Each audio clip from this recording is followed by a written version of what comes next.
मोक्षमार्गस्य नेतारं भेत्तारं कर्मभूभृतां ज्ञातारं विश्वतत्त्वानां वन्दे तद्गुणलब्धये।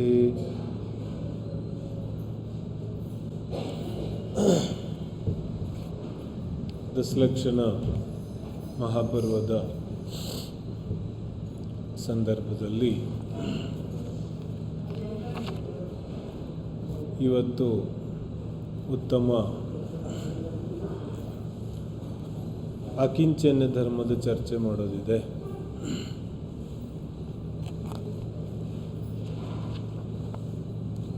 ದಶ ಲಕ್ಷಣದ ಯಾವ ಹಬ್ಬ ಇದೆ, ಅದರಲ್ಲಿ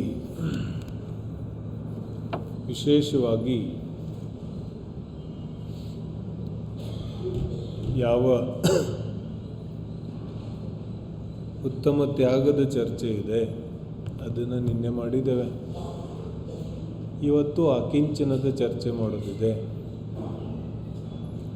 ಹಾಗೆ ನೋಡಿದ್ರೆ ಎರಡೂ ಒಂದೇ ಇದೆ. उत्तम त्याग और अकिंचन्य. अकिंचन्य अंद्रेनु किंचित है ना, किंचित अन्य अदर जोतेगे ओ अंद्रे इल्ल अकिंचन किंचित मात्र भी मेरा नहीं. तो किंचित मात्र ಕೂಡ ನಂದಿಲ್ಲ ಅಂದರೆ ಯಾವುದು ಒಲೆ ಅನ್ಯ ಅನ್ಯ ಅಕಿಂಚನ್ಯ. तो ಬೇರೆ ಯಾವುದು ನಂದಲ್ಲ, ಬೇರೆ ಯಾವುದು ನಂದಲ್ಲ ಅನ್ನೋದೇ ಅಕಿಂಚನ್ಯ ಭಾವ ಇದೆ. पर कुछ भी मेरा नहीं, इसका अर्थ ನಾನು ನನ್ನನ್ನು ಬಿಟ್ಟು ಇನ್ಯಾವುದು ನಂದಿಲ್ಲ ಅಂತ. अपने स्वभाव को छोड़कर और कुछ भी मेरा नहीं, इदे अकिंचन्य भाव ಇದೆ. तो अकिंचन ಸ್ವರೂಪ ಪ್ರತಿಯೊಂದು ವಸ್ತು ಇದೆ ಸೃಷ್ಟಿಯಲ್ಲಿ. ಸೃಷ್ಟಿಯಲ್ಲಿ ಏನು ವಸ್ತುಗಳಿದೆ, ಎಲ್ಲ ವಸ್ತುಗಳು ತನ್ನ ಕಾರಣದಿಂದ ತನ್ನ ಅಸ್ತಿತ್ವ ಇದೆ.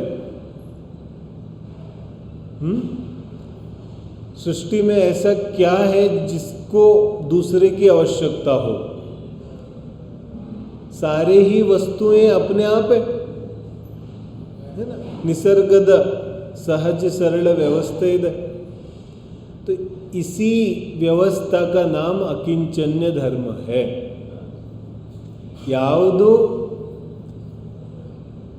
ಪರಮಾಣು ಕೂಡ ನಂದ ಅಲ್ಲ ಅನ್ನೋ ಭಾವ ಇದೆ, ಅದು ಅಕಿಂಚನ್ಯ ಧರ್ಮ ಇದೆ. ಯಾವ ಪರಿಗ್ರಹದ ಸ್ವರೂಪ ನಾವು ತಿಳಿದಿದ್ದೇವೆ ಅದೇ ಇದೆ. ಆದರೆ ಸ್ವಲ್ಪ ಗಂಭೀರವಾಗಿ ಪರಿಗ್ರಹದ ವಿಚಾರ ತಿಳ್ಕೊಳ್ಳೋದಿದೆ. ಪರಿಗ್ರಹ ಮಾನೆ ಹೋತಾ ಕ್ಯಾ ಹೈ? ಪರಿಗ್ರಹ ಅಂದ್ರೆ ಏನು? परिग्रह अंद्रे परिग्रह माने क्या होता है?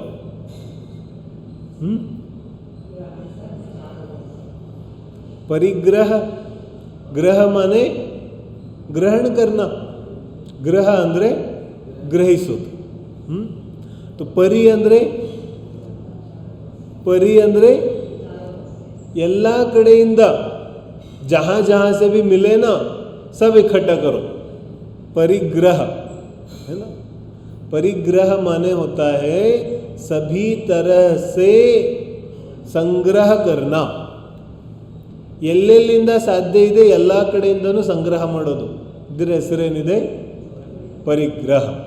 तो ಪರಿಗ್ರಹದ ಅರ್ಥ ಇದೆ ಸಂಗ್ರಹ ಮಾಡಿ ಇಡೋ ಭಾವ. ತನ್ನ ಹತ್ರ ಸಂಗ್ರಹ ಮಾಡಿ ಇಡೋ ಭಾವಕ್ಕೆ ಪರಿಗ್ರಹ ಅಂತಾರೆ. ನಾಲ್ಕು ಗತಿಯಲ್ಲಿ ಎಲ್ಲ ಅಜ್ಞಾನಿ ಜೀವಿಗಳಿಗೂ ಪರಿಗ್ರಹ ಇದೆ. समझ में आ रहा है ना? एकेंद्रिय से लेकर पंचेंद्रिय तक ಎಲ್ಲ ಜೀವಿಗಳಿಗೂ ಪರಿಗ್ರಹ ಇದೆ ಸಂಸಾರದಲ್ಲಿ. ಒಂದಲ್ಲ ಒಂದು ರೀತಿಯಾದ ಪರಿಗ್ರಹ ಇದೆ. ಯಾಕಂದರೆ ಎಲ್ಲ ಜೀವಿಗಳು ಒಂದಲ್ಲ ಒಂದು ರೀತಿಯಾಗಿ ಸಂಗ್ರಹ ಮಾಡ್ತಾ ಇದೆ. ಏಕೇಂದ್ರಿಯ ಇಂದ ಹಿಡ್ಕೊಂಡು ಎಲ್ಲ ಜೀವಿಗಳು ಸಂಗ್ರಹ ಮಾಡ್ತಾ ಇದೆ. ಬೋಲೋ, ಸಂಗ್ರಹ ಸಭಿ करते ना, पेड़ पौधे, ಯಾವುದು आपने देखा ना, ಗಿಡ ಮರಗಳು ಯಾವ ರೀತಿಯಾಗಿ ಸಂಗ್ರಹ ಮಾಡ್ತವೆ ಅಂತ. ಹಾಗೆ ದ್ವಿಇಂದ್ರಿಯ, ತೀಂದ್ರಿಯ, ಇವೆಲ್ಲ ಇರುವೆ, ಹುಳ ಇತ್ಯಾದಿ ಎಲ್ಲ ಸಂಗ್ರಹ ಮಾಡುತ್ತೆ. ಸಭಿ ಸಂಗ್ರಹ करते. छोटे छोटे कितने कितने ಚಿಕ್ಕ ಚಿಕ್ಕ ಹುಳುಗಳು ಮನೆ ಕಟ್ಟುತ್ತೆ. ಇರುವೆ ಅಂತೂ ಪ್ರಸಿದ್ಧ ಇದೆ ಪ್ರಪಂಚದಲ್ಲಿ ಮನೆ ಕಟ್ಟಕ್ಕೆ. The finest architecture of the world ಅಂತಾರೆ. ಯಾವುದು? ಇರುವೆ ಕಟ್ಟೋ ಮನೆ ಏನ. ಇಂಥ ಮನೆ ಕಟ್ಟತ್ತೆ ಇರುವೆ. ಅದೇನಿದೆ ಬೋಲೆ ಪರಿಗ್ರಹ ಸಂಜ್ಞಾ. ಅದು ಸಂಗ್ರಹ ಮಾಡೋ ಭಾವ ಇದೆ ಅದಕ್ಕೆ. ಸಂಗ್ರಹ ಮಾಡ್ತಾ ಇರುತ್ತೆ. ಸನ್ಮಾರಿನ ಹಾಗೆ 4 ಇಂದ್ರಿಯ 5 ಇಂದ್ರಿಯ ಜೀವಿಗಳು ಸಂಗ್ರಹ ಮಾಡ್ತಾನೆ ಇರುತ್ತೆ. ಬೋಲೆ ಯಾವಾಗ ಯಾವಾಗ ಎಲ್ಲೆಲ್ಲಿ ಸಂಗ್ರಹ ಮಾಡುತ್ತೆ ಹೇಳ್ತಾರೆ, ಜಹಾ ಜಹಾ ಜಬ್ ಜಬ್ ಜೋ ಜೋ ಮಿಲೆ ಸಬ್ ಲೇ आओ ऐसा. परिग्रह ಅಂದ್ರೆ ಏನು? एक 24 घंटा इसको संग्रह करने का ही विचार होता है.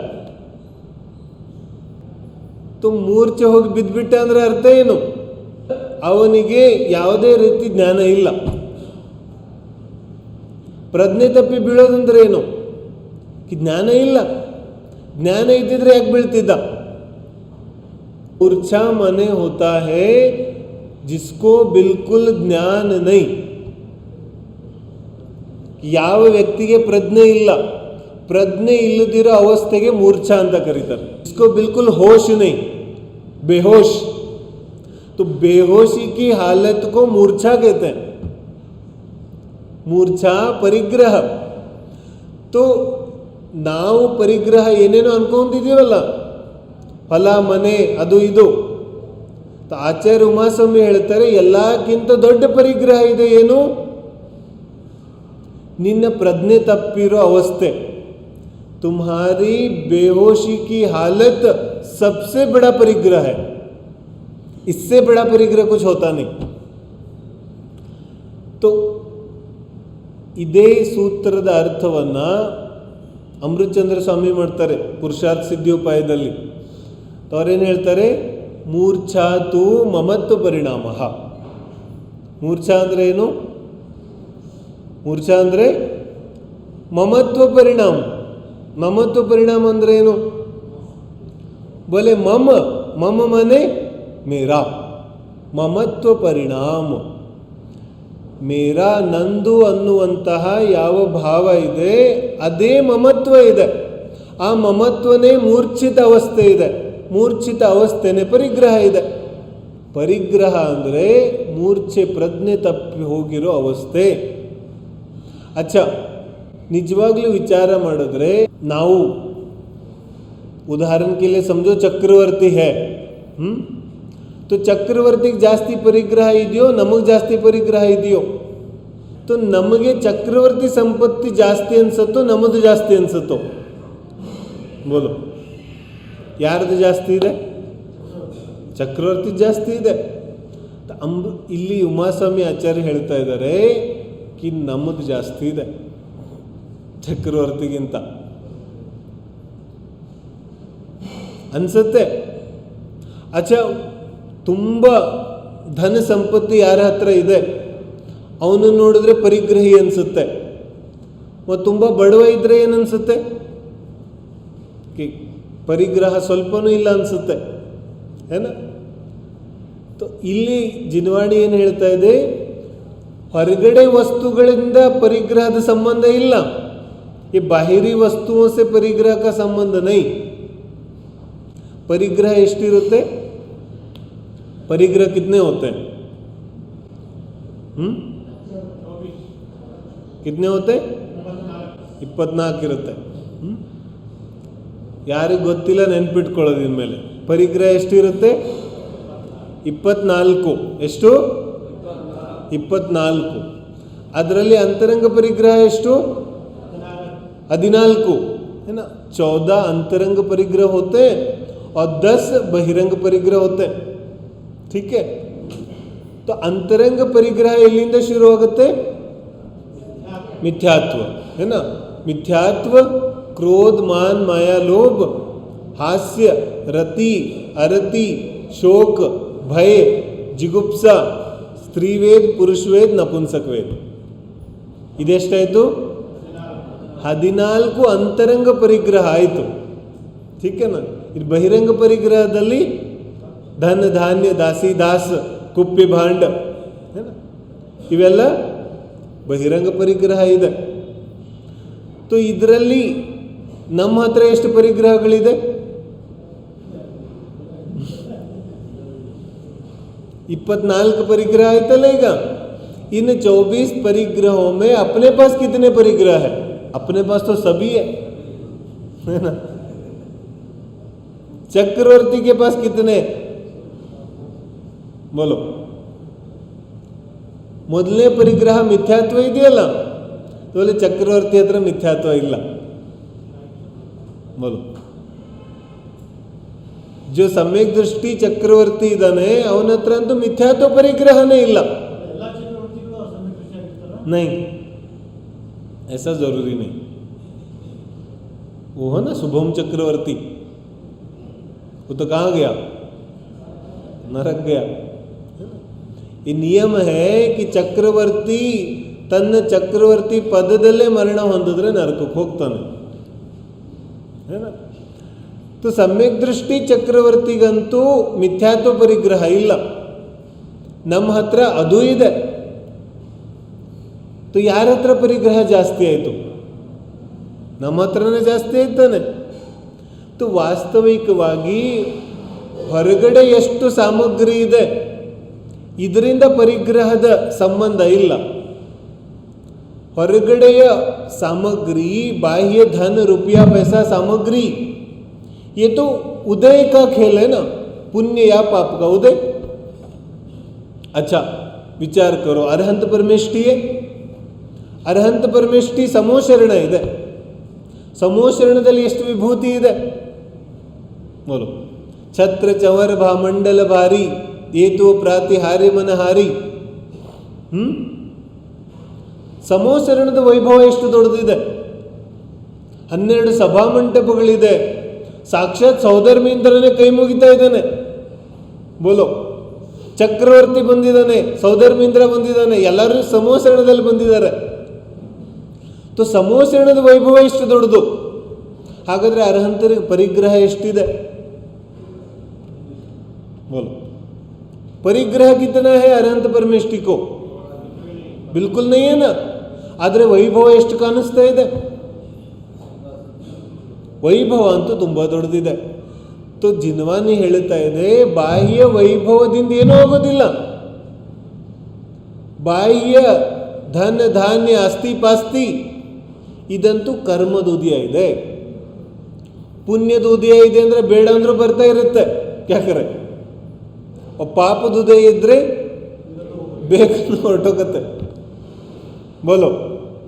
कि ಸಾಕಾಯ್ತು ಧನ ಸಂಪತ್ತಿ ಎಲ್ಲ ಸಾಕು ಅಂತ ಭೂಮಿಯಲ್ಲಿ ತೆಗೆದು ಅಗದು ಮುಚ್ಚಿಟ್ಟು ಬಿಡೋಣ ಅಂತ ಅಗೀತಾ ಇದ್ದ, ಅಲ್ಲೂ ನಿಧಿ ಸಿಕ್ಬಿಡ್ತು. ಇದು ಪುಣ್ಯದ ಉದಯ ಇದೆ. ಮತ್ತು ಪಾಪದ ಉದಯ ಇದ್ರೆ कि ತುಂಬಾ ಸುರಕ್ಷೆ ಮಾಡಿ बिल्कुल भद्र सिक्योरिटी लॉकर में रख दिया सोना चांदी, ಮತ್ತು ಆಮೇಲೆ ತೆಗೆದು ನೋಡಿದ್ರೆ कुछ नहीं, खाली सब. पाप का उदय. तो बाह्य परिग्रह ಅಂತೂ ಉದಯ ಸಂಯೋಗ ಇದೆ. कभी आ सकता है कभी जा सकता है, कुछ पता नहीं. ಬಾಹ್ಯ ಸಂಯೋಗಗಳದ್ದಂತೂ ಏನೂ ಗೊತ್ತಿಲ್ಲ. ಯಾವಾಗ ಪರಿಗ್ರಹ ಬರುತ್ತೆ, ಯಾವಾಗ ಹೋಗುತ್ತೆ. ಜಿನ್ವಾನಿ ಹೇಳುತ್ತೆ, ನಿಜವಾದ ಪರಿಗ್ರಹ ಅಂತೂ ಯಾವುದಿದೆ? ಅಂತರಂಗ ಪರಿಗ್ರಹ. ಅಂತರಂಗ ಪರಿಗ್ರಹದಲ್ಲಿ ಮೊದಲನೇ ಪರಿಗ್ರಹ ಯಾವುದಿದೆ? ಮೊದಲನೇ ಪರಿಗ್ರಹನೇ ಮಿಥ್ಯಾತ್ವ ಇದೆ. ಮಿಥ್ಯಾತ್ವ ಹೇಳುತ್ತಾ ಇದೆ, ಜೀವಕ್ಕೆ ಯಾವ ನನ್ನದು ಅನ್ನೋ ಭಾವ ಇದೆ, ನಾನು ಅನುಭವಿಸ್ತೀನಿ ಅನ್ನೋ ಭಾವ ಇದೆ, ಇದರಿಂದ ನನಗೆ ಸಂತೋಷ ಸಿಗತ್ತೆ ಅನ್ನೋ ಭಾವ ಇದೆ, ಇದು ಪರಿಗ್ರಹ ಇದೆ. ಯಾವತ್ತಾದರೂ ನಮಗೆ ಅನ್ನಿಸ್ತೇನು ಮಿಥ್ಯಾತ್ವ ಅನ್ನೋ ಪರಿಗ್ರಹ ತಗೊಂಡು ಓಡಾಡ್ತಾ ಇದ್ದೀನಿ ಅಂತ? ಕ್ರೋಧ, मान, माया, लोभ, ಇದು ಪರಿಗ್ರಹ ಇದೆ. लगता है कभी ये परिग्रह है? कभी क्रोध करता हूं, मायाचार करता हूं, तो कभी लगता भी नहीं कि परिग्रह है. बैंक बैलेंस ಒಂದೇ ಪರಿಗ್ರಹ ಅನ್ಸುತ್ತೆ, उसके अलावा तो कुछ परिग्रह नहीं लगता. लेकिन क्रोध, मान, माया, लोभ ಪರಿಗ್ರಹ ಇದೆ. ಲೋಭ ಮಾಡ್ತಾ ಇದ್ರೆ, ಮಾಯಾಚಾರ ಮಾಡ್ತಾ ಇದ್ರೆ ಪರಿಗ್ರಹ ಜಾಸ್ತಿ ಆಗ್ತಿದೆ ಅಂತ ಅನ್ಸುತ್ತೇನು? ಬಹುವಾರಂಭ ಪರಿಗ್ರಹತ್ವಂ नारकस्यायुषः. तो बहुत आरंभ, बहुत परिग्रह ಅಂತೂ नरक ಬಂದಕ್ಕೆ ಕಾರಣ ಇದೆ. तो देखो, हास्य माने नगु, बोले परिग्रह ಇದೆ ಅನ್ಸತ್ತೆ ಯಾವತ್ತಾದರೂ कि ಹಾಸ್ಯ ಪರಿಗ್ರಹ ಇದೆ. ನಾವು ಜಿನಬಿಂಬದಲ್ಲೂ ಏನು ನೋಡ್ತೀವಿ? कि ಜಿನಬಿಂಬ ತುಂಬ ಸುಂದರ ಇದೆ, ನಗು ಮುಖ ಇದೆ. ಬೋಲು, ಅರೆ ನಗು ಪರಿಗ್ರಹ ಇದೆ. ಜಿನಬಿಂಬದಲ್ಲಿ ನಾವು ನಗು ನೋಡ್ತಾ ಇದ್ರೆ ಪರಿಗ್ರಹ ನೋಡ್ತಾ ಇದ್ದೀವಿ. ಅದಂತೂ ಪರಮ ವೀತರಾಗ ಜಿನಬಿಂಬ ಇದೆ, ಅದರಲ್ಲಿ ಸಮತಾ ಭಾವನೆ ಕಾಣಿಸ್ಬೇಕಿದೆ. ಆವಾಗಲೇ ಅಪರಿಗ್ರಹ ಅವಸ್ಥೆ ನಮಗೂ ಪ್ರಕಟ ಆಗುತ್ತೆ ದರ್ಶನ ಮಾಡೋದ್ರಿಂದ. कि ದರ್ಶನದಲ್ಲೂ ಇದೇ ಹಾಸ್ಯ, ರತಿ, ಅರತಿ ಇದನ್ನೇ ನೋಡ್ತಾ ಇದ್ರೆ ದರ್ಶನ ಎಲ್ಲಾಯಿತು? ದರ್ಶನ ಯಾವುದ್ರದ್ದಾಯಿತು? ನಮ್ಮದೇ ಪರಿಗ್ರಹ ಭಾವದ ದರ್ಶನ ಆಯಿತು, ಜಿನಬಿಂಬದ ದರ್ಶನ ಆಗಲಿಲ್ಲ. ರತಿ, ಅರತಿ, ಇಷ್ಟ, ಅನಿಷ್ಟ, ತುಂಬ ಚೆನ್ನಾಗಿದೆ, ಚೆನ್ನಾಗಿಲ್ಲ, ದರ್ಶನ ಎಲ್ಲಾಯಿತು? ದರ್ಶನ ಹುವ. ಅದಕ್ಕೆ ಹೇಳ್ತಾ ಇದ್ದಾರೆ, ಪರಿಗ್ರಹದ ಮೂಲ ಸಂಬಂಧ ಇದೆ. ವಸ್ತುಗಳ ಎಷ್ಟು ಹೊರಗಡೆಯಿಂದ ಹೋಗಿದೆ ಅಂತಲ್ಲ, ವಸ್ತುಗಳ ಬಗ್ಗೆ ನಮ್ಮ ಮಮತ್ವ ಭಾವ ಎಷ್ಟು ಹೋಗಿದೆ, ये महत्वपूर्ण है. ये बिल्कुल हो सकता है कि ಒಬ್ಬ ವ್ಯಕ್ತಿ ಹತ್ರ ಪರಿಗ್ರಹ ತುಂಬ ಕಾಣಿಸ್ತಾ ಇದೆ, ಆದರೆ ಮಮತ್ವ ಭಾವ ಹೊರಟೋಗ್ಬಿಟ್ಟಿದೆ. ಮತ್ತು ಒಬ್ಬನ ಹತ್ರ ಪರಿಗ್ರಹ ಸ್ವಲ್ಪನೂ ಇಲ್ಲ, ಆದರೆ ತುಂಬ ಜಾಸ್ತಿ ಮಮತ್ವ ಭಾವ ಇದೆ. ये बिल्कुल हो सकता है. ಪ್ರಶ್ನೋತ್ತರ ರತ್ನಮಾಲಿಕ ಬರೆಯುವಾಗ ಇದೇ ವಿಷಯ ಸುಮಾರು ಜನಕ್ಕೆ ಅರ್ಥ ಆಗಲಿಲ್ಲ. कि ಅಮೋಘ ವರ್ಷ ಚಕ್ರವರ್ತಿ ಮನೆಯಲ್ಲೇ ಇದ್ದ, ದೀಕ್ಷೆ ತಗೊಂಡಿರಲಿಲ್ಲ. ಆದರೆ ದೀಕ್ಷೆ ತಗೊಳ್ಳೋ ದಾರಿಯಲ್ಲಿದ್ದ. ರಾಜ್ಯ ಎಲ್ಲ ಅವನಿಗೆ ಬೇಡವಾಗಿತ್ತು, ಆದರೆ ಇನ್ನೂ ರಾಜ್ಯ ಬಿಟ್ಟಿರಲಿಲ್ಲ. ಇದು ವಿಷಯ ಎಲ್ಲರಿಗೂ ಅರ್ಥ ಆಗೋದಿಲ್ಲ. ಜನರಿಗೇನನ್ಸುತ್ತೆ कि ಬೇಡವಾದ ಮೇಲೆ ಯಾಕೆ ಬಿಟ್ಟಿಲ್ಲ, जब नहीं चाहिए तो छोड़ा क्यों नहीं? ಹೇಳ್ತಾರೆ, ಹೊರಗಡೆ ಅಂತೂ ನಿಧಾನವಾಗಿ ಬಿಟ್ಟು ಹೋಗುತ್ತೆ, ಕರ್ಮದ ಉದಯಕ್ಕೆ ಅನುಸಾರವಾಗಿ. ಪ್ರಥಮಾನಿಯೋಗದಲ್ಲಿ ವಾರಿಷೇಣ ಮುನಿ ಕಥೆ ತುಂಬ ಪ್ರಸಿದ್ಧ ಇದೆ. ವಾರಿಷೇಣ ಮುನಿ ದೊಡ್ಡ ರಾಜ. ರಾಜ ದೀಕ್ಷೆ ತಗೋತಾರೆ. ದೀಕ್ಷೆ ತಗೊಂಡಾಗ ವಾರಿಷೇಣ ಮುನಿ ಪ್ರಸಿದ್ಧ ಆಗಿ ಒಂದು ಸಲ ಆಹಾರಕ್ಕೆ ಹೋಗುವಾಗ ಸಂಯೋಗದಿಂದ ತಮ್ಮ ಬಾಲ್ಯಾವಸ್ಥೆಯ ಗೆಳೆಯನ ಮನೆಗೆ ಆಹಾರಕ್ಕೆ ಹೋಗ್ಬಿಡ್ತಾರೆ. अपने जो बचपन का मित्र था उसी के घर आहार गए. तो ಮಿತ್ರನಿಗೆ ನೋಡಂತೂ ತುಂಬ ಸಂತೋಷ ಆಯಿತು कि ನನ್ನ ಚೈಲ್ಡ್ಹುಡ್ ಫ್ರೆಂಡ್. तो ಮುನಿಗಳಂತೂ ಏನೂ ಮಾತಾಡಲಿಲ್ಲ. ಆಹಾರ ಎಲ್ಲ ಆಯಿತು. अच्छा ಆಹಾರ ಆದಮೇಲೆ ಮಾತಾಡ್ತಾರೆ ಅನ್ಕೊಂಡ್ಬಿಟ್ಟಿದ್ದ ಇವನು. आहार के बाद भी कुछ नहीं बोले, फिर आहार होते ही निकल गए. तो ಇವನು ಅವ್ರ ಹಿಂದಿಂದೆ ಹೋಗ್ತಾ ಇದ್ದಾನೆ ಮಾತಾಡಲಿಲ್ಲ ಅಂತ. तो ತುಂಬ ದೂರ ಹೋದ. ತುಂಬ ದೂರ ಹೋದ್ಮೇಲೆ ಆಚಾರ್ಯರು ಕೇಳ್ತಾರೆ, ಏನು ಜೊತೆಗೆ ಬರ್ಬೇಕು ಅನ್ಕೊಂಡಿದ್ದೇನು? बोले साथी आने कि हाँ ಜೊತೆಗೆ ಬರೋದಿದೆ. तो चलो. तो ಹೋದ್ರು. ಆಚಾರ್ಯರು ಹೋಗಿ ಕಾಡಲ್ಲಿ ತಪಸ್ ಮಾಡ್ತಾ ಇದ್ದಾರೆ. ಈ ಮಿತ್ರ ಕೂಡ ದೀಕ್ಷೆ ತಗೊಂಡ್ಬಿಟ್ಟೆ ಅವ್ರ ಜೊತೆಗೆ. ಬೋಲೋ, ದೀಕ್ಷೆ ತಗೊಂಡ ಮತ್ತು ವಾರಿಷೇನು ಮುನಿ ಅಂತೂ ತಪ್ಪ ಮಾಡ್ತಾ ಇದ್ದಾರೆ. ಮನಸ್ಸಲ್ಲಿ ಯಾವ ಪರಿಗ್ರಹದ ಭಾವನೂ ಇಲ್ಲ. ಆದರೆ ಇವನು ಮಿತ್ರ ಪುಷ್ಪ ಢಾಲ್ ಉಸ್ಕಾ ನಾಮ್ ತಾ. तो ಇವನೇನು ಮಾಡ್ತಾ ಇದ್ದಾನೆ? ಇವನು ಕೂತ್ಕೊಂಡಿದ್ದಾನೆ ಕಾಡಲ್ಲಿ ಅಷ್ಟೇ, ಆದರೆ ಮನಸ್ಸೆಲ್ಲ ಓಡಾಡ್ತಾ ಇದೆ. ಮನೇಲಿ ಹೇಳಿ ಬರಲಿಲ್ಲ, ಕಾಯ್ತಾ ಇರ್ತಾಳೆ. बोल के नहीं आया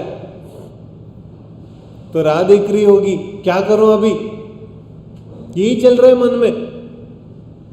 तो ಒಂದು ತಿಂಗಳಾದ್ರೂ ಇದೇ ನಡೀತಾ ಇದೆ ಮನಸ್ಸಲ್ಲಿ.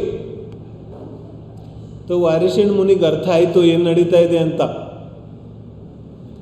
तो ಅವ್ರೇನು ಮಾಡ್ತಾರೆ, ಅಮ್ಮನ ಕಡೆಗೆ ಸಂದೇಶ ಕಳಿಸ್ತಾರೆ ರಾಜಮನೆತನಕ್ಕೆ.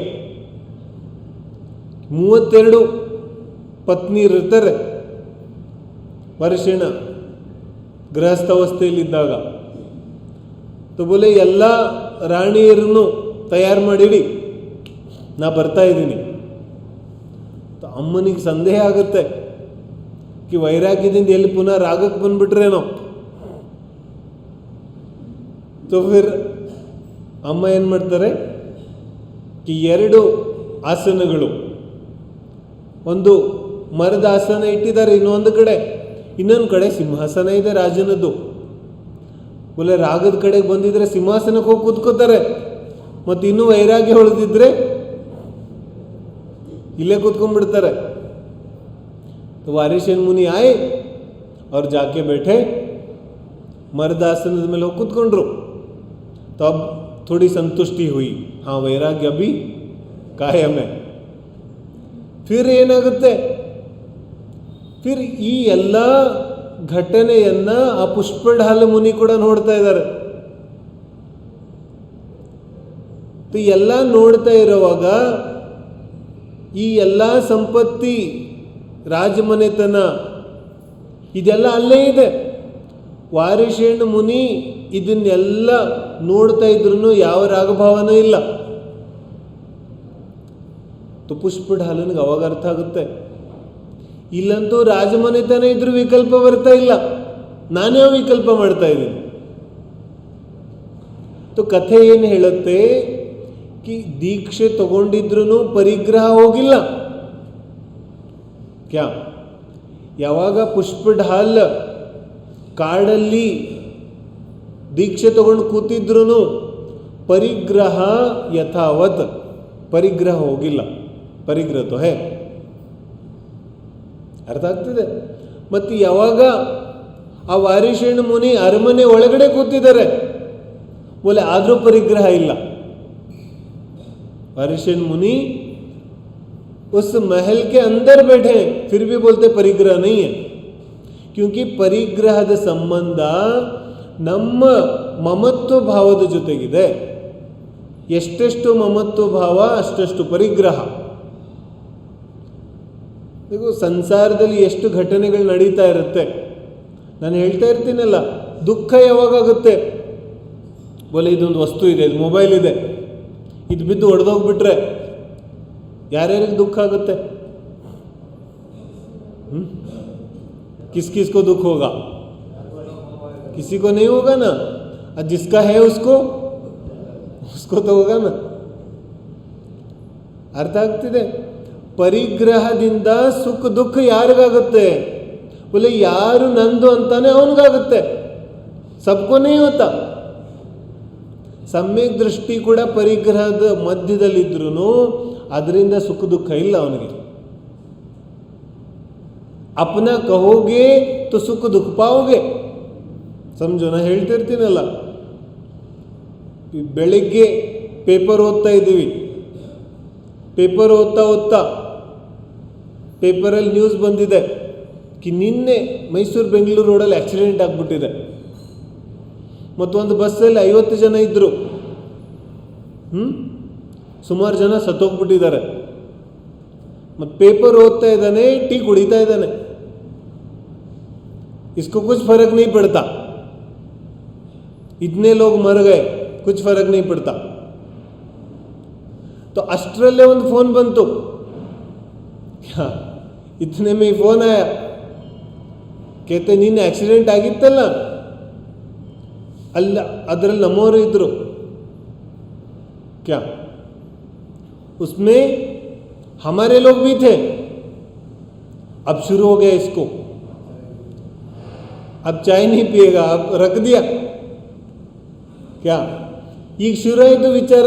ಯಾರ್ಯಾರಿದ್ರು, ಏನೇನಾಯಿತು, ನಡ್ರಿ ಬೇಗ ಹೋಗೋಣ. ಎಲ್ಲಿಗೆ ಹೋಗ್ತೀರಿ? अब समझ में आ रहा है ना. ಇದೆಲ್ಲ ಯಾವಾಗ ಶುರು ಆಯಿತು? ममत्व भाव. कि जब तक ममत्व नहीं था तब तक तो आराम से बैठा था, और ममत्व शुरू होते ही अब शुरू इसका पूरा गेम.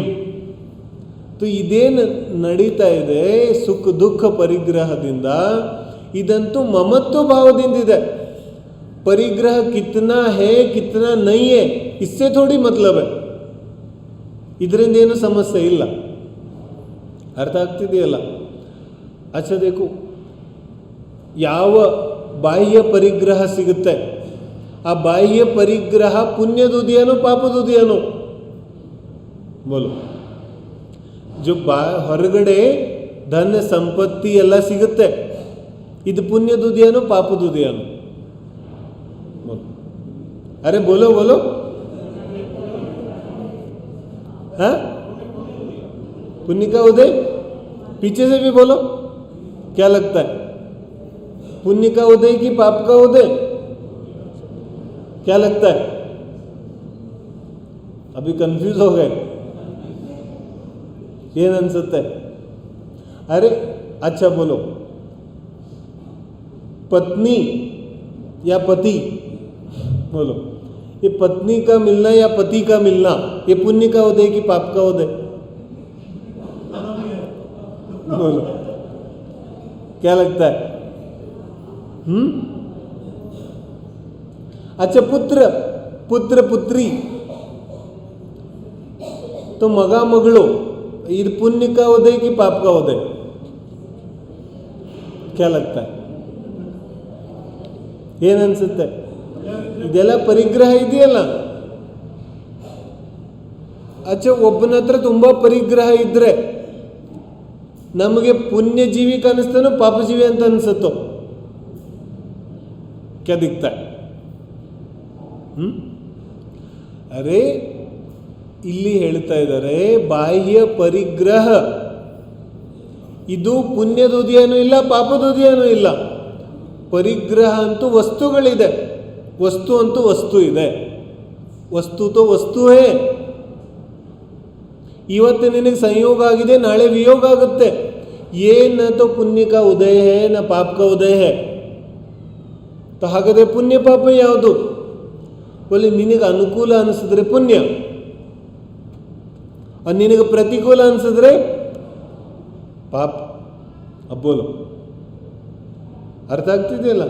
तो पत्नी अनुकूल लगी तो, अब प्रतिकूल लगी तो पाप का उदय. तो जीवन में कभी कभी पुण्य का उदय आता है और कभी कभी दूसरी तरफ भी लगाओ, है ना? ಇದೇ ಥರ ಪ್ರತಿಯೊಂದು ಪರಿಗ್ರಹ ಇದೆ. ಕ್ಯಾ ಕರೋಗೆ आप? ಯಾವ ವಸ್ತು ಇಷ್ಟ ಅನ್ಸುತ್ತೆ वो पुण्य का उदय, अनिष्ट ಅನ್ಸಿದ್ರೆ ಪಾಪ का उदय. ಬೋಲೋ ಕ್ಯಾ ಕರೆ? ನಿನ್ನೆನೆ ಒಬ್ರು ನಂಗೆ ಸಿಕ್ಕಿದ್ರು, ಬೋಲೆ ಇದೆಲ್ಲ ಸಂಪತ್ತಿ ಏನು ಮಾಡೋದು ಅರ್ಥ ಆಗ್ತಾ ಇಲ್ಲ, ತಲೆ ಕೆಟ್ಟೋಗ್ಬಿಟ್ಟಿದೆ. क्या करे बोलो? तो पुण्य का उदय कि पाप का उदय? अब तो पाप बन गया ना ये परिग्रह. ಇದೀಗ ಪಾಪದುದೇ ಆಗ್ಬಿಟ್ಟಿದೆ. तो ವಸ್ತುತಃ ನಾವು ಸುಖ ಅಂತ ಅಂದರೆ ಏನು ಅನ್ನೋದೇ ತಿಳ್ಕೊಂಡಿಲ್ಲ. सुख माने क्या यही नहीं समझते हम. देखो सीधा सीधा सुख माने होता है जीव जहाँ से हटना नहीं चाहे. ಎಲ್ಲಿಂದ ಜೀವ ದೂರ ಆಗೋಕ್ಕೆ ಇಷ್ಟಪಡೋದಿಲ್ಲ ಅದು ಸುಖ, ಸುಖೆ. ಮತ್ತು ಎಲ್ಲಿಂದ ದೂರ ಹೋಗೋಕ್ಕೆ ಇಷ್ಟಪಡ್ತಾನೆ ಅದು ದುಃಖ ಇದೆ, ಅದು ಸುಖ ಹೆಂಗಾಗುತ್ತೆ? ಒಂದು ಪರಿಗ್ರಹ ಗ್ರಹಣೆ ಮಾಡ್ತಾ ಇದ್ದಂತೆ ಸ್ವಲ್ಪದ್ರಲ್ಲೇ ಇನ್ನೊಂದು ಪರಿಗ್ರಹಕ್ಕೆ ಜಂಪ್ ಆಗ್ತಾನೆ. ಸ್ವಲ್ಪ ಸಿಹಿ ತಿಂತ ಇದ್ದಂತೆ ಮತ್ತೆ ಖಾರ ಬೇಕು ಇವನಿಗೆ, ಖಾರ ತಿಂತ ಇದ್ದಂತೆ ಇದಂತೂ ಏನಾಗ್ತಾ ಇದೆ? ये स्थिर नहीं है ना, बोले सुख नहीं है. लेकिन ಭ್ರಮೆಯಿಂದ ಸುಖ ಅಂತ ಅನ್ಕೊಂಡ್ಬಿಡ್ತಾನೆ, ಆದರೆ ಸುಖ ಅಂತೂ ಇಲ್ವಲ್ಲ. ಏನಾಗ್ಬಿಡುತ್ತೆ? ತತ್ವಾರ್ಥ ಸೂತ್ರ ಇದೆಯಲ್ಲ ಒಂದು, ಮನೋಜ್ಞ ಇಂದ್ರಿಯಾಣಿ ರಾಗದ್ವೇಷ ವರ್ಜನಾನಿ ಪಂಚ. ಆಚಾರ್ಯ ಉಮಾಸ್ವಾಮಿ ಹೇಳ್ತಾ ಇದ್ದಾರೆ, ರಾಗದ್ವೇಷ ವರ್ಜನಾನಿ, ವಸ್ತುಗಳ ವರ್ಜನಾನಿ ಹೇಳಿಲ್ಲ. ಏನು ಹೇಳಿದ್ರು? ರಾಗದ್ವೇಷ ವರ್ಜನಾನಿ. ರಾಗದ್ವೇಷವನ್ನು ಬಿಡೋದೇ ಪರಿಗ್ರಹ ಇದೆ, ಅಪರಿಗ್ರಹ ಇದೆ, ಅಕಿಂಚನ ಇದೆ. ಅಂದರೆ ವಸ್ತುಗಳಂತೂ ತನ್ನ ಕಾಲಕ್ಕೆ ಅನುಗುಣವಾಗಿ ಬಿಟ್ಟು ಹೋಗುತ್ತೆ. ಯಾವಾಗ ಬಿಟ್ಟು ಹೋಗೋದಿದೆ ಅವಾಗ ಬಿಟ್ಟು ಹೋಗುತ್ತೆ. ಆದಿನಾಥ್ ಸ್ವಾಮಿ 83 ಕೋಟಿ ಪೂರ್ವದ ತನಕನೂ ದೀಕ್ಷೆ ತಗೊಳ್ಳಿಲ್ಲ. ಏನಾಯಿತು ಕಿ ಯಾವಾಗ ಕಾಲ ಬರುತ್ತೆ ಅವಾಗ ಪರಿಗ್ರಹ ಬಿಟ್ಟು ಹೋಗುತ್ತೆ, ಗೊತ್ತಿಲ್ಲ ಯಾವಾಗ ಬಿಟ್ಟು ಹೋಗುತ್ತೆ ಅಂತ. ಆದರೆ ನಮ್ಮ ಕರ್ತವ್ಯ ಏನಿದೆ? ನಮ್ಮ ಮೊದಲ ಕರ್ತವ್ಯ ಇದೆ ಈ ಪರಿಗ್ರಹಗಳಲ್ಲಿರೋ ಮಮತ್ವ ಭಾವ ಬಿಡಬೇಕಲ್ಲ. ಆ ಮಮತ್ವ ಭಾವ ಬಿಟ್ಟು ಹೋದರೆ ವಸ್ತುಗಳು ತಮ್ಮ ಕಾಲಕ್ಕೆ ಅನುಗುಣವಾಗಿ ಬಿಟ್ಟು ಹೋಗುತ್ತೆ. ತುಮೇ ಕುಚ್ ವಸ್ತುओं की चिंता करनी नहीं पड़ेगी. ಇಲ್ಲಾಂದರೆ ಏನಾಗುತ್ತೆ? ನಾನು ಹೇಳಿದ್ನಲ್ಲ, ಪ್ರಪಂಚದಲ್ಲಿ 99% ಜನ ಅಂತೂ ಸಂಗ್ರಹ ಮಾಡೋದ್ರಲ್ಲಿ ಬ್ಯುಸಿ ಇದ್ದಾರೆ, प्राणी संग्रह करने में बिजी है. और जो 1% लोग हैं ಅದರಲ್ಲಿ 0.99% ಜನ ಬಿಡೋದ್ರಲ್ಲಿ ಬ್ಯುಸಿ है. ಒಬ್ಬ ಗ್ರಹಣೆ ಮಾಡೋದ್ರಲ್ಲಿ, ಇನ್ನೊಬ್ಬ ಬಿಡೋದ್ರಲ್ಲಿ. ಅಕಿಂಚನ್ಯ ಧರ್ಮದ ಕಡೆಗಂತೂ ಗಮನ ಇಲ್ಲ ನಮ್ಮದು. ಅಕಿಂಚನ್ಯ ಧರ್ಮ ಹೇಳ್ತಾ ಇದೆ, ನಿನ್ನ ಸ್ವಭಾವನೆ ಅಕಿಂಚನ ಸ್ವರೂಪ ಇದೆ. ನಿನ್ನ ಸ್ವಭಾವ ತ್ರೈಕಾಲಿಕ ನಿಸ್ಸಹಾಯ ಇದೆ. ಯಾವ ಸ್ವಭಾವ ಇದೆ ಅದರಲ್ಲಿ ಯಾವ ವಸ್ತುವಿನ ಪ್ರವೇಶನೇ ಇಲ್ಲ. ಅನಾದಿಯಿಂದ ವಸ್ತು ಅಕಿಂಚನ ಸ್ವರೂಪ ಇದೆ. ಸಮಯ ಸಾರದ ಪರಿಶಿಷ್ಟದಲ್ಲಿ 16ನೇಯ ಗುಣ ಇದೆ, ಶಕ್ತಿ, ತ್ಯಾಗೋಪಾದಾನ ಶೂನ್ಯತ್ವ ಶಕ್ತಿ. ಶಕ್ತಿ ಜೀವ ಸ್ವಭಾವ ಅಂತೂ ಹೆಂಗಿದೆ ಕಿ ಅನಾದಿ ಕಾಲದಿಂದ ಜೀವ ಸ್ವಭಾವ ಅಂತೂ ಅಪರಿಗ್ರಹನೇ ಇದೆ, ಯಥಾಜಾತ ರೂಪಧರು. ಕುಂದು ಸ್ವಾಮಿ ಪ್ರವಚನ ಸಾರದಲ್ಲಿ ಏನು ಹೇಳ್ತಾರೆ? ಜದಿ ಇಚ್ಛದಿ ದುಃಖ ಪರಿಮುಖಂ ಪಡಿವಜ್ಜದು ಸಾಮಾನ್ಯಂ. ಇದರ ಮಾತ್ರ ಅರ್ಥ ಇದೆ, ಯಾವ ಸ್ವಭಾವ ಇದೆ ಅದಂತೂ ಅಕಿಂಚನ ಇದೆ. ಮೇ ಏಕಾಕಿ ಏಕತ್ವ ಲಿಯೇ सब ही आते, तन धन को साथी समझा था पर ये भी छोड़ चले जाते, मेरे न हुए ये मैं इनसे अति भिन्न अखंड निराला हूं. ಇದರ ಅರ್ಥ ಏನು? ಕಿ ನಾನಂತೂ ಅನಾದಿ ಕಾಲದಿಂದನೇ ಏಕತ್ವದಲ್ಲಿದ್ದೀನಿ.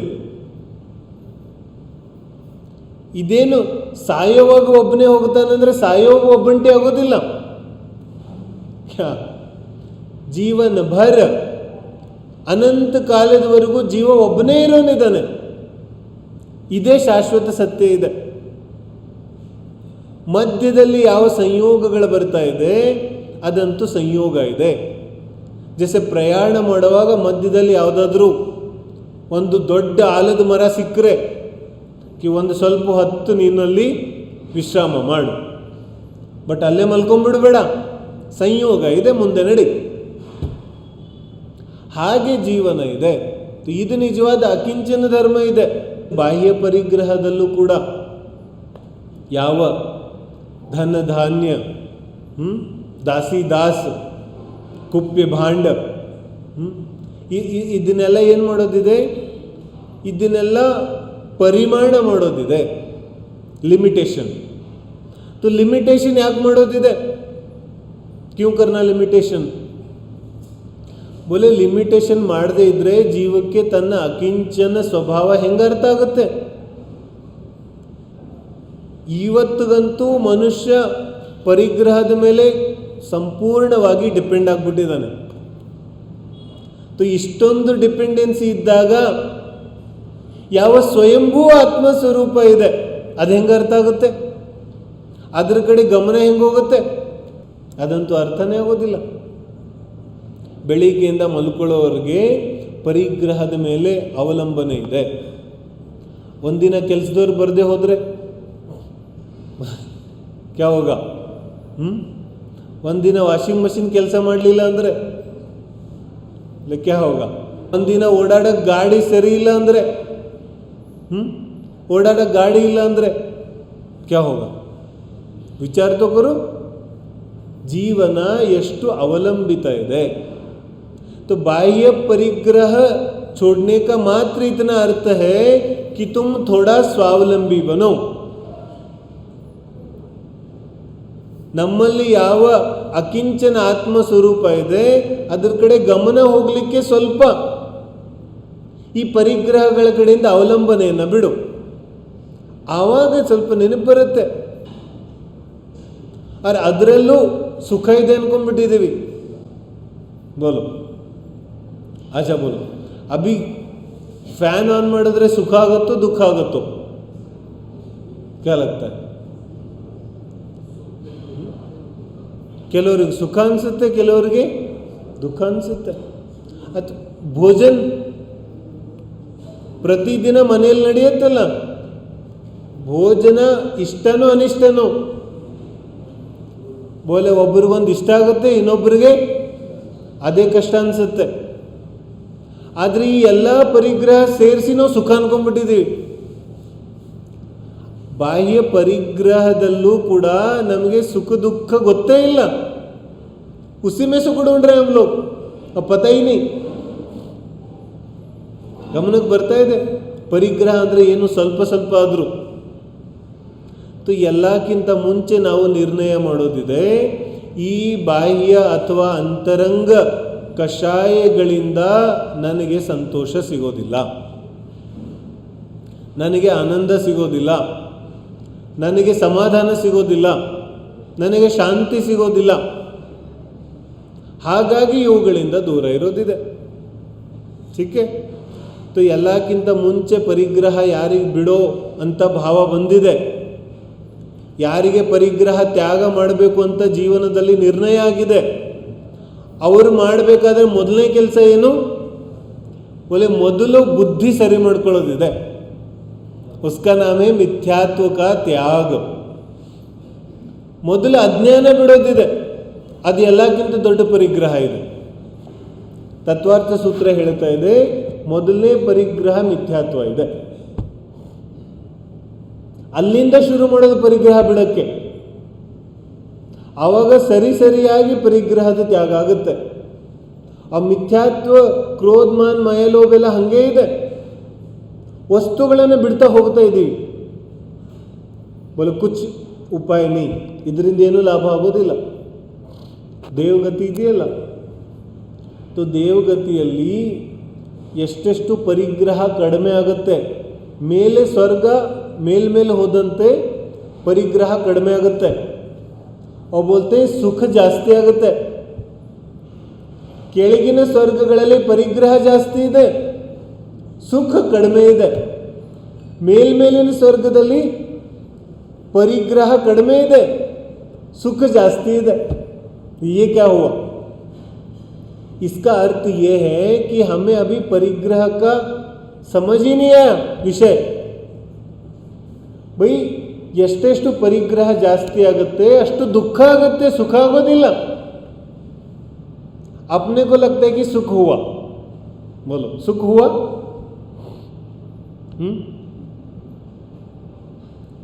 ಮಗುವಿಂದ ಹಿಡ್ಕೊಂಡು ವಿಚಾರ ಮಾಡೋದು. ಚಿಕ್ಕ ಮಗು ಇದ್ದಾಗ ಆಟಿಕೆಗಳು ಕಡಿಮೆ ಇದ್ರೆ ಸಮಾಧಾನ ಇರುತ್ತೋ, ಜಾಸ್ತಿ ಇದ್ರೆ ಸಮಾಧಾನ ಇರುತ್ತೋ?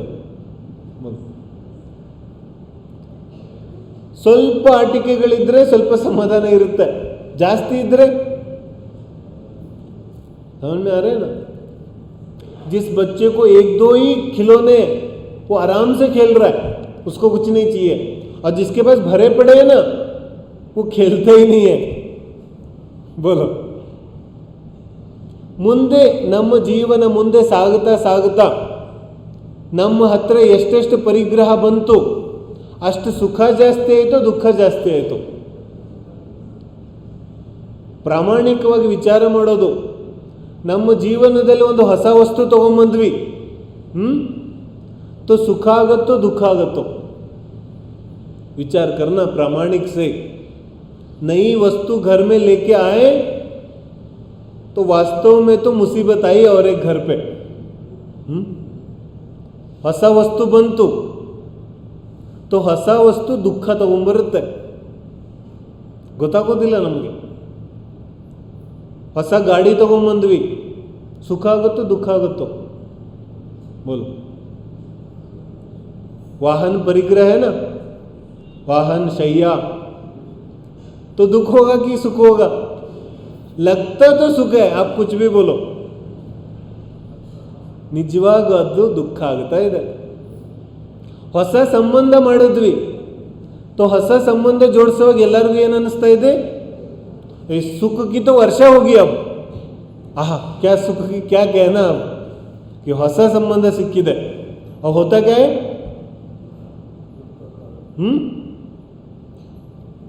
अब पूछो जिसको संबंध जोड़ रहा है, अरे अब नहीं जानते हम किसको कैसे कैसे संभाल रहा हूं मैं. बस ये शादी खत्म हो जाए. समझ में आ रहा है ना?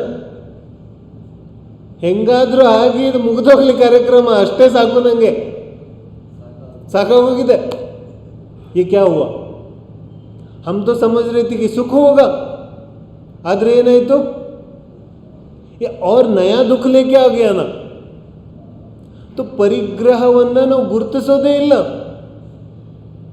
ಪರಿಗ್ರಹವನ್ನು ಗುರುತಿಸೋದಿದೆ. देखो, ಪರಿಗ್ರಹ ಜೀವನದಲ್ಲಿ ಇಡೋದಾದ್ರೂ कुछ सोच समझ कर तो परिग्रह रखो. ಯಾವ ಪರಿಗ್ರಹದಿಂದ ಸ್ವಲ್ಪ ಆಕುಲತೆ ಕಡಿಮೆ ಆಗುತ್ತೆ वैसा परिग्रह रखो जीवन में. देखो, ಶ್ರಾವಕ ಪರಿಗ್ರಹ ಅಂತೂ ಇಟ್ಕೊಳ್ಳೋದೇ ಇದೆ, ಆದರೆ ಯಾವ ಥರದ್ದು ಇಟ್ಕೊಳ್ಳೋದು? ಯಾವುದರಿಂದ ಸ್ವಲ್ಪ ಆಕುಲತೆ ಕಡಿಮೆ ಆಗುತ್ತೆ वैसा ಪರಿಗ್ರಹ ರಖೋ. ಅದಕ್ಕೆ ಪರಿಗ್ರಹ ತ್ಯಾಗಕ್ಕೆ ಧರ್ಮ ಅಂತ ಯಾಕೆ ಕರೆದ್ರು? ಯಾಕಂದರೆ ಅದು ಪರಿಗ್ರಹದ ಸದುಪಯೋಗ ಇದೆ, इसलिए उसको धर्म कहा. ಅದೇನು ಅಕಿಂಚನ್ಯ ಧರ್ಮಕ್ಕೋಸ್ಕರ ಹೇಳಿಲ್ಲ, ವ್ಯವಹಾರದಿಂದ ಅದು ಸದುಪಯೋಗ ಆಯಿತು, तो ಅದಕ್ಕೆ ಧರ್ಮ ಅಂತ ಕರೆದ್ರು.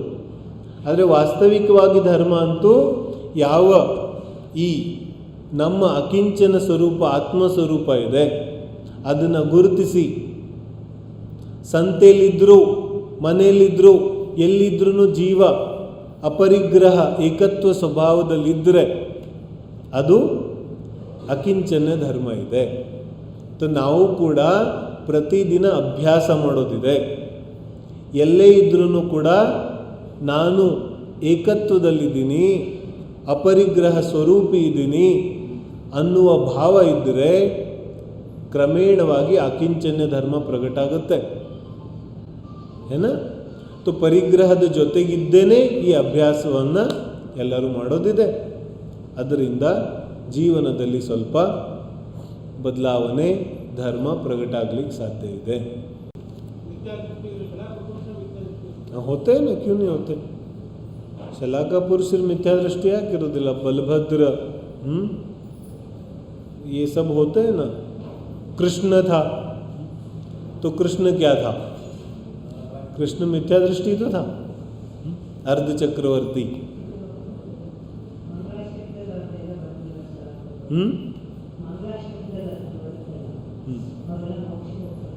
नहीं, सभी नहीं जाते ना. उसी देखो क्या होता है. हाँ, तो वही तो बात है ना, उसी भाव की तो बात है ना. आगे तो जा ही सकते, आगे कृष्णನು ಹೋಗ್ತಾರೆ, ಎಲ್ಲರೂ ಹೋಗ್ತಾರೆ. लेकिन उस भाव में हो सकता है कि वो नहीं हो, ಮಿಥ್ಯಾತ್ವ का पोषण करे. ಆ ಭಾವದಲ್ಲಿ ಮಿಥ್ಯಾತ್ವದ ಪೋಷಣೆ ಮಾಡ್ಬೋದು. तो ಯಾವ ಸಂಯೋಗದಲ್ಲಿ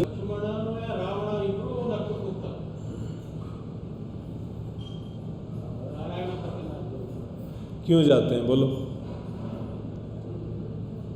ಪರಿಗ್ರಹ ರಾಮನ ಹತ್ರ ಜಾಸ್ತಿ ಇತ್ತು, ಲಕ್ಷ್ಮಣನ ಹತ್ರ ಜಾಸ್ತಿ ಇತ್ತು. परिग्रह किसके पास ज़्यादा था? लक्ष्मण के साथ. अभी बदल गए सब लोग.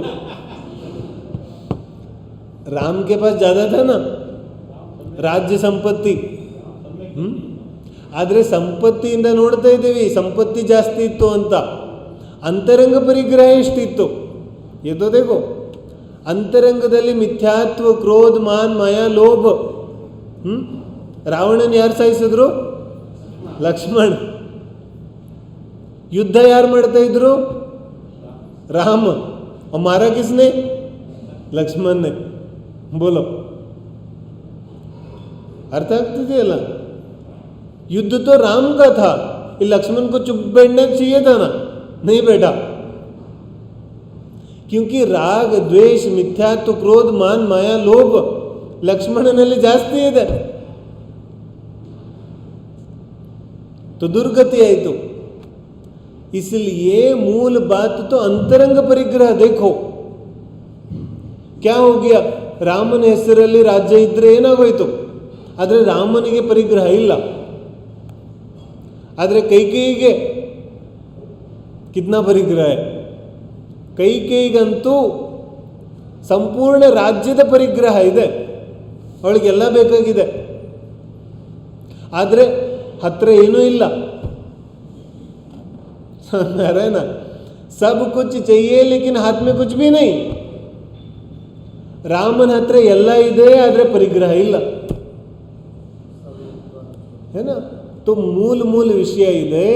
ನಮ್ಮ ಭಾವನೆಗಳಲ್ಲಿ ವಸ್ತುಗಳ ಬಗ್ಗೆ ಎಷ್ಟು ಡಿಪೆಂಡೆನ್ಸಿ ಇದೆ, ವಸ್ತುಗಳ ಬಗ್ಗೆ ನನ್ನದು ಅನ್ನೋ ಭಾವ ಎಷ್ಟಿದೆ. ವಸ್ತು ಕभी कभी तो लगता है ना, अरे ಬೆಳಿಗ್ಗೆ ಟೀ ಸಿಗಲಿಲ್ಲ ಅಂದರೆ, नहीं तो यहाँ के लोगों को कॉफ़ी नहीं मिला तो सुबह.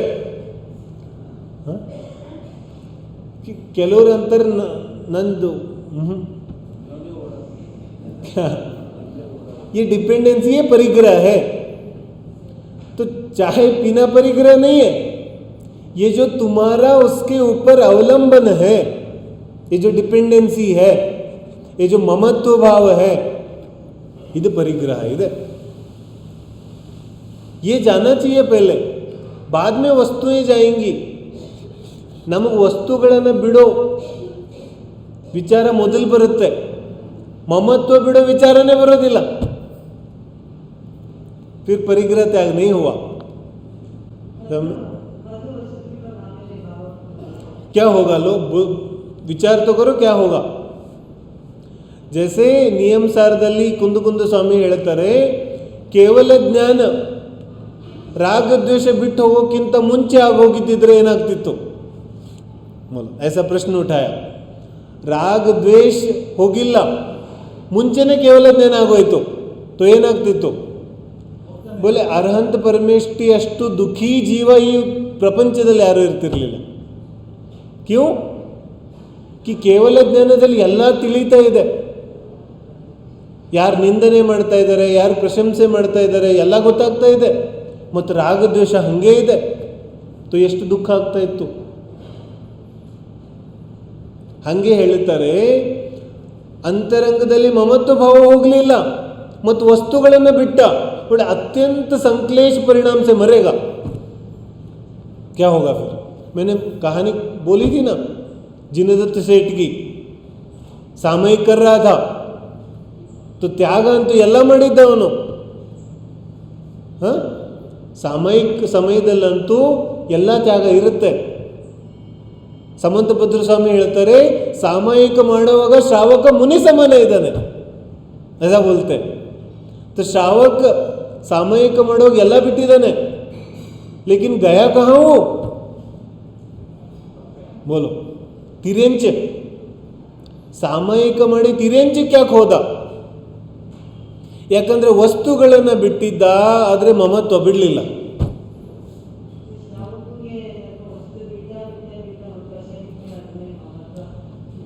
ವಿಚಾರ तो करो ना ವಸ್ತುಗಳನ್ನು ಬಿಡೋ ಪ್ರಯತ್ನ ಮುಂಚೆ ಮಾಡಿದ್ರೆ ಎಲ್ಲ ಪುರುಷಾರ್ಥ ವಸ್ತುಗಳನ್ನು ಬಿಡೋದ್ರಲ್ಲೇ ಹೋಗುತ್ತೆ इसको ख्याल ही नहीं आता कि ममत्व भी कुछ होता है और उसको छोड़ना है ಅದು ನೆನಪೇ ಬರೋದಿಲ್ಲ ಇವನಿಗೆ ಮಿಥ್ಯಾತ್ವ ಬಿಡೋದಿದೆ ಅನ್ನೋ ನೆನಪೇ ಬರೋದಿಲ್ಲ